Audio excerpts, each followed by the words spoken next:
This guest is the most baffling of all. It appears that she booked under a false name and kept herself to herself for much of her 2-day stay. Some have said that she may have known Matilda Fly, as the two were seen talking to each other on the night of the 29th of April, though there is no evidence of a connection. Also quite puzzling is the fact that she arrived in a car, a very distinctive American-style sports model, although her car was never found. If it was, the police have never revealed details of such. Perhaps she left the hotel that night? A request for her to come forward and talk to police about the fateful night was never fulfilled. Last seen leaving the station bar. Well, we saw the car in the barn. It was like really old and messed up, but it was clearly her car. Betty Penfold. Betty, daughter of Edith and Frank Penfold, worked in the hotel. She appears to have undertaken every job going and was well known and well liked throughout the village at the time. She was born in Dowerton and stayed there until the night of her disappearance. She had a natural love and sense of music, which she often put to use in the station bar, where she and her mother would put on regular musical nights, inviting locals, guests and others to attend and join in the merriment. Betty is thought to have been in courtship with local boy Thomas Callum, though she is thought to have hidden the details from her mother. Last seen, it is likely that Thomas was the last person to see her, although there is no evidence of this. Apart from that, she was last seen in the bar cleaning up after the party. Okay, this is the mother. So, Edith Penfold, mother of Betty, had been running the hotel for a few years following the death of her husband Frank. She was well liked throughout the village and no one had a bad word to say against her. Our investigation of the hotel has revealed that she had a bedroom on the upper floor and presided over tasks in the reception and kitchen. A note, handwritten by herself, still remains in the reception. It is to her daughter and is an uncanny reminder of how suddenly she and the others vanished that same night. She was about to retire to bed after leaving instructions for the morning staff. It is unlikely that anyone read that note until the police arrived. It has stayed there all this time and has now been read by ourselves. Then we have Andrew Varney with a very glorious moustache.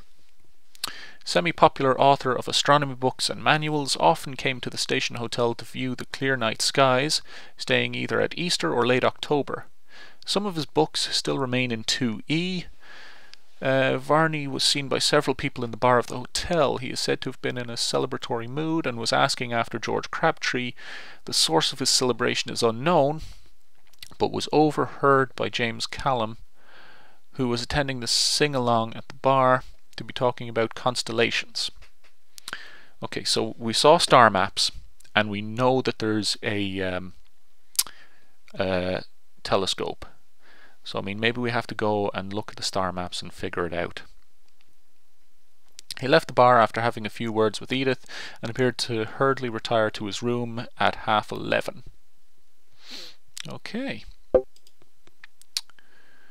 What's next? We got the weather.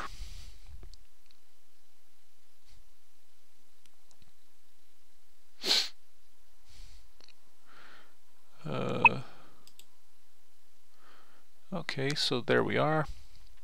Rain will spread across most of Scotland, few heavy falls in parts of the northwest. That's kind of about where I am. Oops. Right there, right in the middle. Visibility will be moderate to poor. Signal's only 89%. Signal's jumping a bit. 12-hour forecast. Yeah, this really doesn't help with anything. Let's see, what websites were they looking at?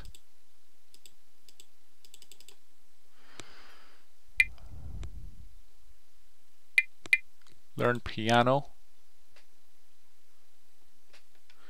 See, this is probably where I would have learned the answer to that puzzle. I'm visitor number 3. Holy shit. Nobody wants to fucking go and learn from that website. Ghosthunters.net. Well, Welcome to Ghost Hunters UK, the first web forum for ghost hunters, paranormal photographers and their fans. This forum is currently down due to a dispute with our service provider. We apologise, it cannot be helped. Feel free to explore the other sections until this problem is spirited away. Let's see.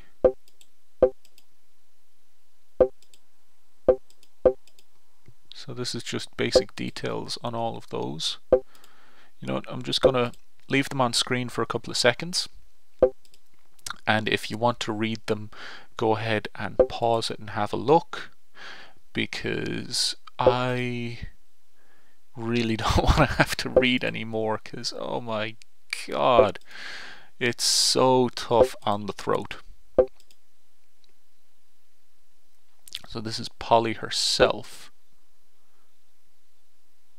And that program is repeated on Saturday at 2:15 p.m.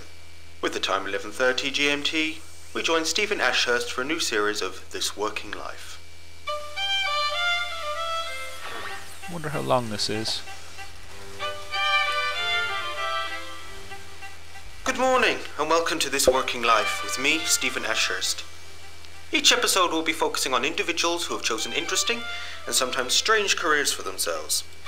This week we interview Polly White, a self-confessed ghost hunter, and Joanne Coles, a promoter of traditional Yorkshire puddings. And finally, Philip Pluzek, an organic bird food farmer from Brittany. Okay, firstly, Polly, good morning. Why such an odd profession?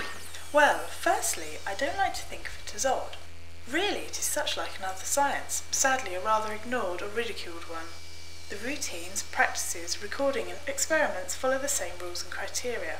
I like to refer to it as an alternative science, rather like you have alternative religions and medicine.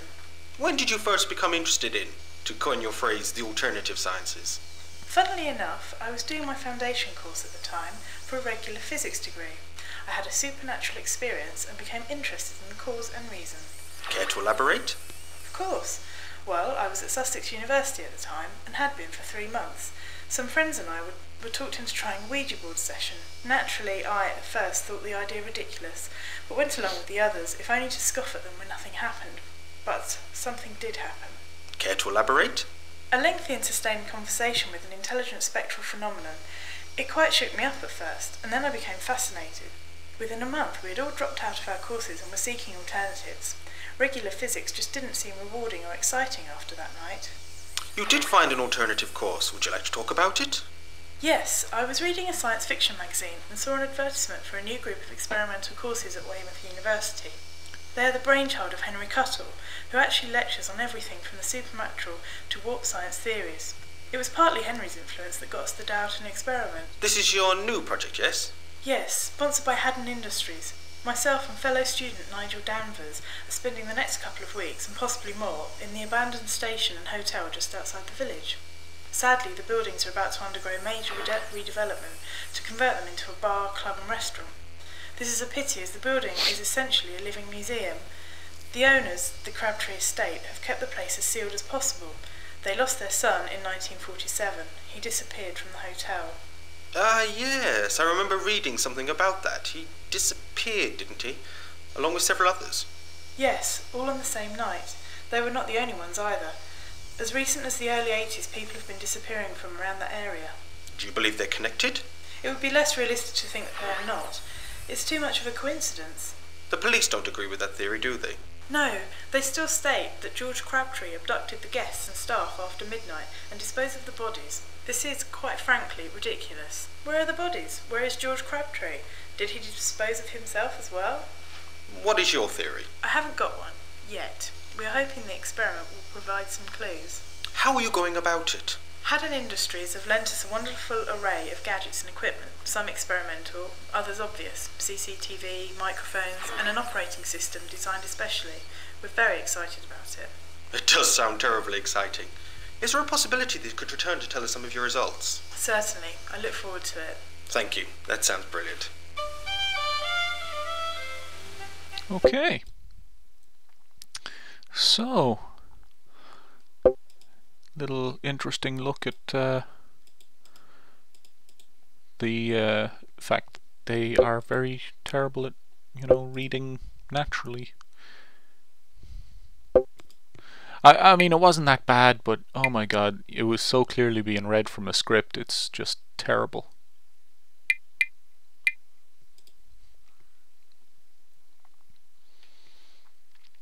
Mysteries of the 20th Century.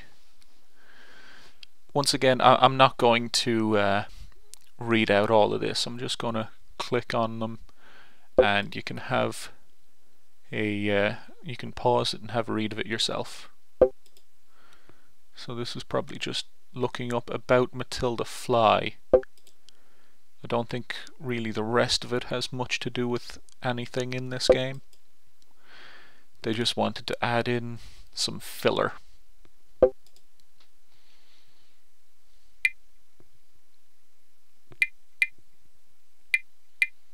Where'd this come from? That wasn't there before.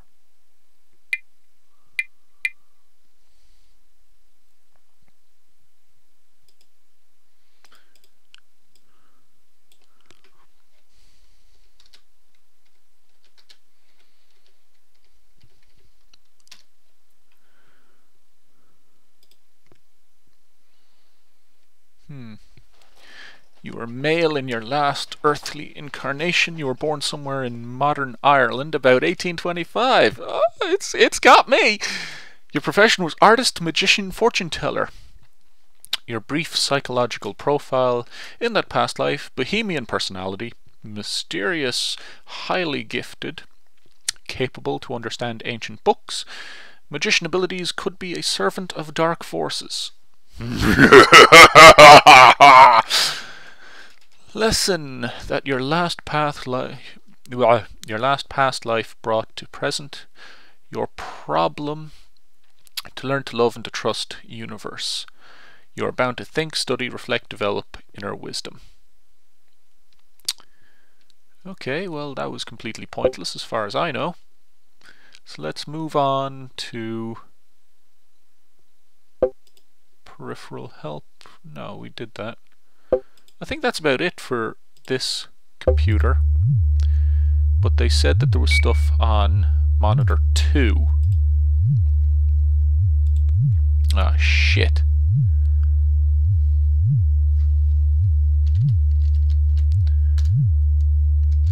Cuddle.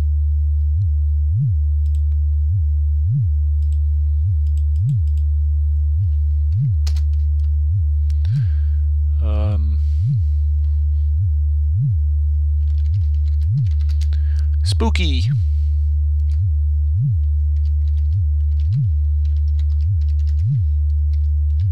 Ghost hunters.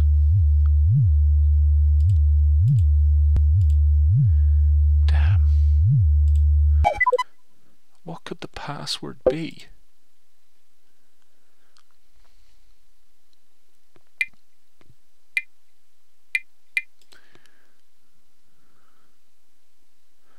Let's get back onto her page. To read my Ouija tips. Blah, blah, blah.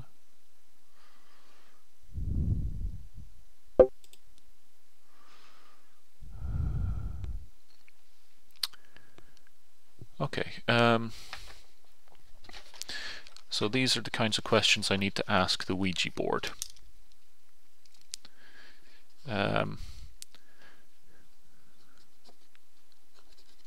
Stupid pen.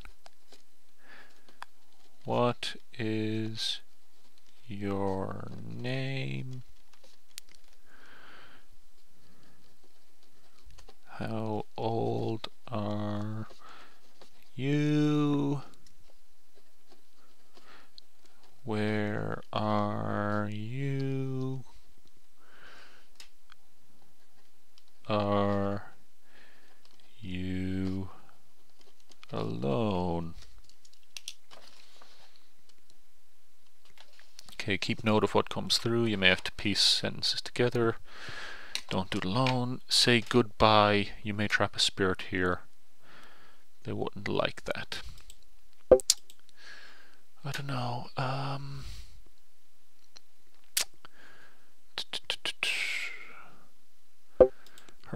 The password's got to be written around here somewhere.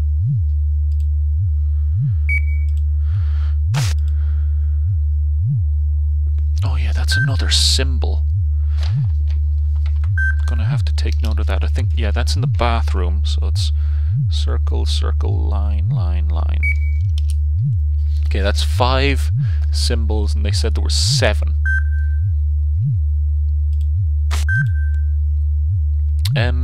Evel, Enola.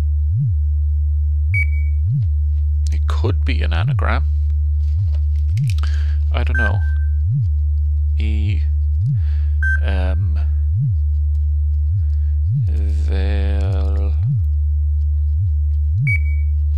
Enola. It's definitely not using the same kind of substitution thing as that, so it must be... Yeah, it's no, oh, I'm stupid. It's just fucking backwards. It's leave me alone backwards. What the hell? How could they not see that? I mean, it took me a second, but, you know, whatever.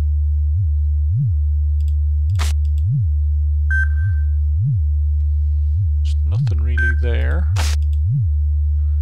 Ooh, there's shadows there. Yeah, there's a really strong darkness there. Cam number 8, photo for newspaper article. Is it okay?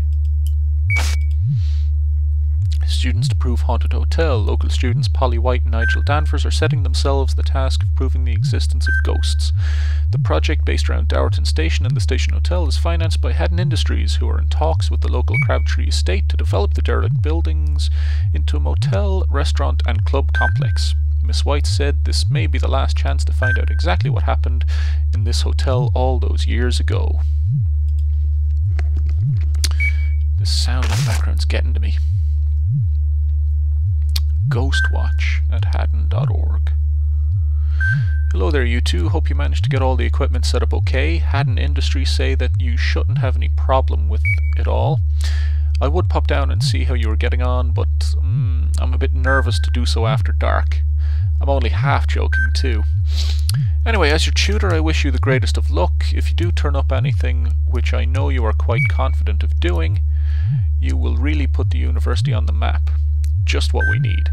Naturally, you'll both get your alternative sciences degree too, which is what you really want. I know you two have had experience in this field before. Good God, yes. So I don't really need to say this, but will anyway, and that is, be careful. If anything seems to be running out of control, just get out of there. It's not worth your sanity. I forget when they are pulling that place to bits. What's it going to be again? A leisure complex? Disco and booze and all that? We'll write again soon.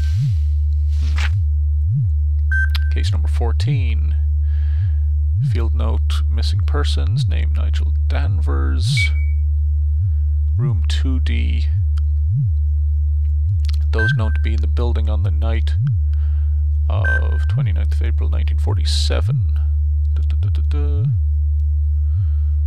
So, in relationship with that,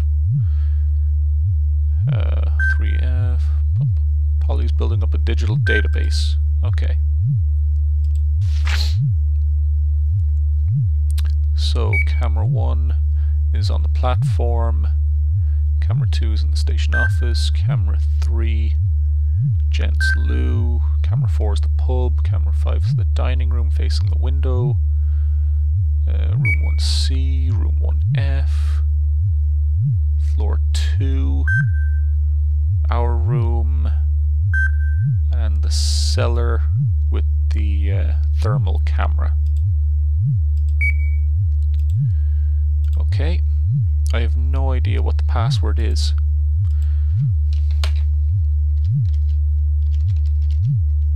Ghostwatch.